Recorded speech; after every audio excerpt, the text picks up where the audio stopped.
मैं कुलसे पाटिल साहब आज आपसे फिर से इस बात पे इसलिए चर्चा शुरू कर रहा हूं, आप भले ही छोटा वक्तव्य देके बाकी लोगों को सुन लें, लेकिन एक आप टोन सेट कर दीजिए।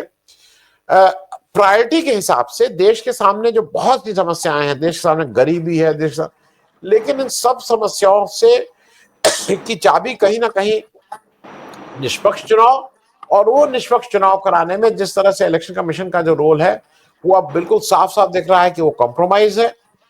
पूरा देश पूरा विपक्ष इलेक्शन कमीशन से मांग रहा है। महाराष्ट्र में वो सिर्फ अभी यही डिमांड कर रहा है कि विधानसभा और लोकसभा की वोटर लिस्ट दे दो, वो नहीं दे रहा है, मुंह सिल के बैठ गया है। और किसी चीज पे आप जवाब नहीं देंगे, ये आप नहीं कर सकते। आप इलेक्शन कमीशन है, आपको ये नहीं कि आपसे जवाब अगर मांगा जाएगा तो आपको उस पर कोई ना कोई जवाब देना होगा। मैं आपसे कुलसे पाटिल साहब इस बात को इसलिए, क्योंकि ये शायद आम जन को भी बताने की बात है कि हम सबके लिए सबसे अहम निष्पक्ष चुनाव है, उसमें वो मोदी जी को 543 में 545 सीट जिता दे, बहुत अच्छी बात है, लेकिन निष्पक्ष चुनाव होना चाहिए। इसमें कहीं किसी को वो नहीं होना चाहिए। मैं इस पे आपसे शुरुआती एक वक्तव्य लेके फिर आगे बात करते हैं। कुलसे पाटिल साहब। आनंद जी, मैं तो 2014 से कहता हूँ, ईवीएम, कमीशन, दोनों की मदद और सर्वोच्च न्यायालय का आशीर्वाद, ये तीनों के बिना ये सरकार चुनकर आई नहीं। और ये सब उन्होंने वो तैयारी 2005-06 से शुरू करी थी। और वो हिंदू सम्राट की भी बात तो वही है कि उनको प्रोजेक्ट किया कि ये हिंदू सम्राट है और फिर प्राइम मिनिस्टर बनना है। तो मोदी ने जो एक्सपर्ट बुलाए थे ईवीएम कैसा मैनेज करे, इसलिए जो बुलाए थे वो अभी भी जिंदा है, लेकिन वो बेचारे बाहर आने को तैयार नहीं है। तो ये तैयारी उनकी पहले से चली थी। अभी रहा, आपने सही कहा कि हम जब ईवीएम की बात करते हैं तो वो इलेक्शन वोटर्स लिस्ट की गड़बड़ी करते हैं, और ये दोनों की गड़बड़ी करने के लिए वो इलेक्शन कमीशन को ठीक में रखते हैं। तो इलेक्शन कमीशन या कोई भी संवैधानिक संस्था हो, इस सभी संवैधानिक संस्थाओं पर ये क्यों है? सभी संस्थाएं ये एक दूसरे के चेक्स एंड बैलेंस के लिए है। तो ये सभी संस्थाएं इन्होंने मुट्ठी में पहले से रखी है। आप देखेंगे कि जिस न्यायालय को हम माता पिता के समान समझते, ईश्वर के समान समझते, 10 साल में उन्होंने क्या किया? 10 साल में एक भी ऐसा डिसीजन नहीं है कि जहां वो लॉजिकल एंड पे गए। इलेक्शन, वो बॉन्ड होगा, कुछ 370 होगा, बाबरी मस्जिद होगा, जो इन्होंने किया वो लटका के रखा है। और अभी अभी वो जब इलेक्शन कमीशन के अपॉइंटमेंट के लॉ की बात आई, एक जनवरी तो बाहर चले गए।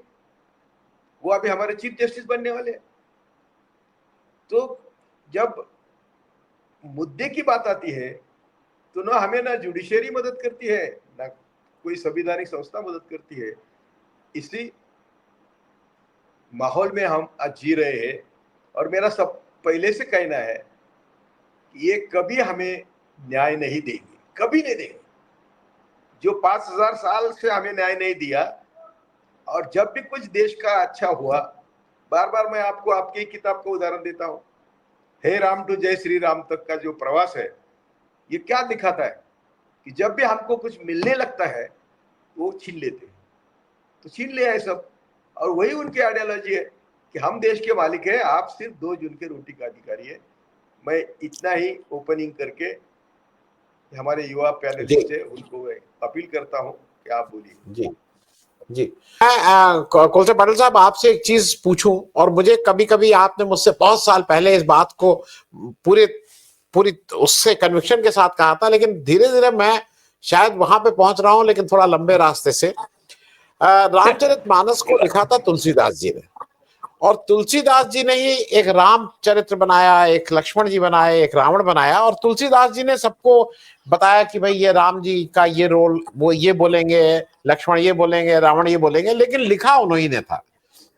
मुझसे कोई व्यक्ति कह रहे थे कि ये जो इस समय की रामायण है वो लिखी नागपुर में जा रही है, और वो तय कर रहे हैं कि ये राम है, ये लक्ष्मण है, ये रावण है, तुम ये रोल, वो रामायण लिखी वहां जा रही है। जो शायद आप मुझसे हरदम कहते थे कि ये जो जो ब्राह्मणिकल ऑर्डर और जो नागपुर द्वारा संचालित होता है, वो मुझे टाइम लगा थोड़ा। मैं उतना शायद दो कारण थे, मैं उतना शार्प नहीं था और शायद मैं व्यक्तिगत रूप से डायरेक्टली उससे अफेक्टेड नहीं वैसा था। नहीं है, वैसा इस नहीं है, पे वैसा मैं नहीं है। आपसे इस पे मैं चाहूंगा कि एक टिप्पणी, क्योंकि जो कुछ भी हो रहा है, वोटिंग राइट्स छीन लो, बेईमानी करो, ये सब कहीं ना कहीं से डायरेक्शन है। इसके तुलसी नागपुर में बैठ के ये सारी रचना कर रहे हैं कि किसको क्या करना है। कुलसे पाटिल साहब। नहीं देखो, आप बहुत होशियार है लेकिन बोलते नहीं, मुझे बोलने लगाते हैं। मैं अभी भारत सद्भावना यात्रा चल रहा था 2 दिन, बीड डिस्ट्रिक्ट में, वो देशमुख का हुआ ना, उसके बाद चल रहा था। जी जी। उनका कार्यकर्ता है वो, बीजेपी का कार्यकर्ता, उसको मारा है और उसके लिए फडणवीस कुछ नहीं कर रहा है। तो हम सभी सभा 2 दिन बहुत गर्मी में धूप में चल रहे थे। तो मेरा नारा था, अभी अभी एक पुराना नारा है, 2015 में मैंने दिया था ये नारा, जब मोदी पीक पर था, कि एक ही नारा, आरएसएस मुक्त भारत हमारा,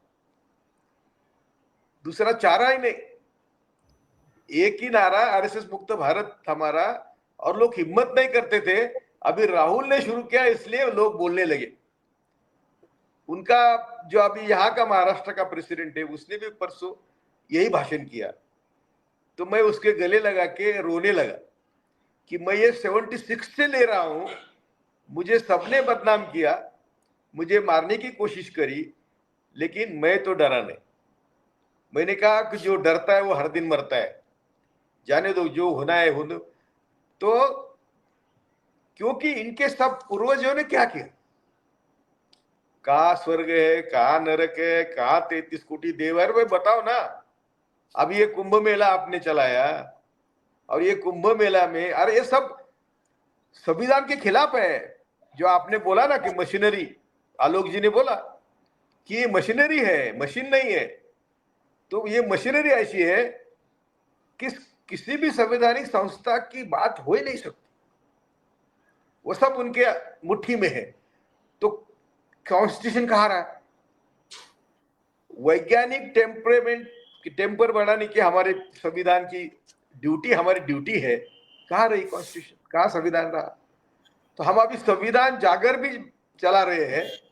और ये ऐसी सद्भावना यात्रा में हम ये परभनी में भीम शिव यात्रा निकाल रहे हैं, क्योंकि वहां दलित को मारा था पुलिस ने। और ये फडणवीस झूठ बोलने में मोदी का बाप लगता है मुझे।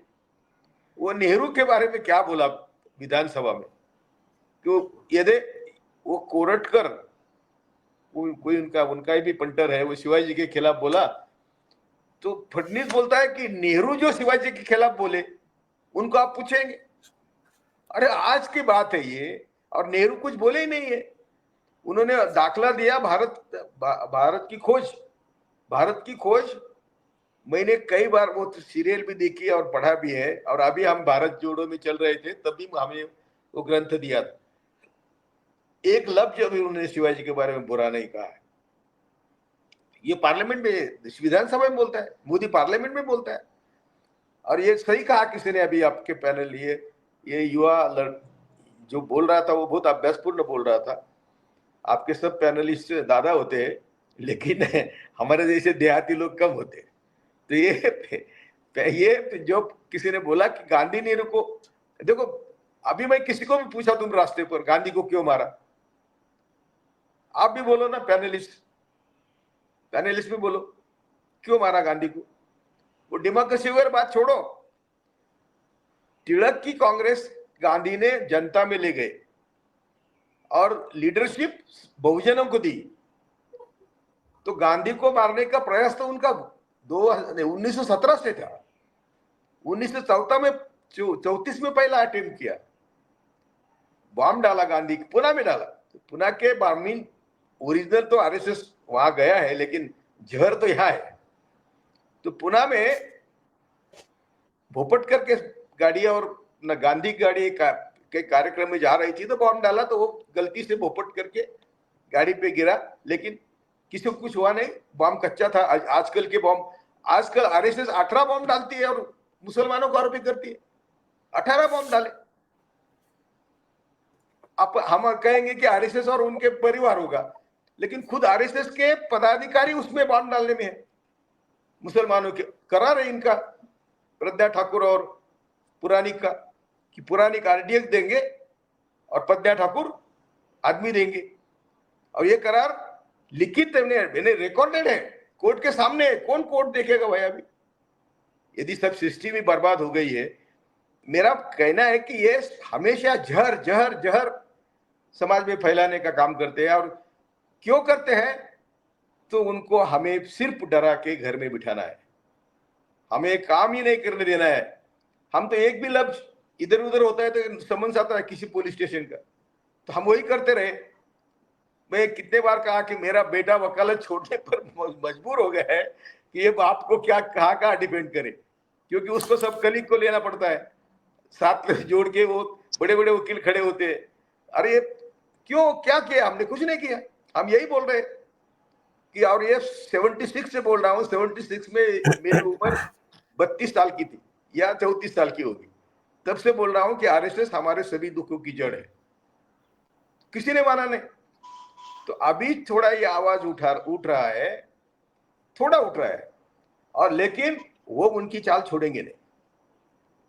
वो उतना जहरीला काम वो कर सकते हैं, वो करते रहेंगे। उसके लिए उनके पास भंडार है, धर्म है। धर्म के नाम पर वो हमेशा हमको गुमराह करते आए हैं। क्या धर्म है भाई?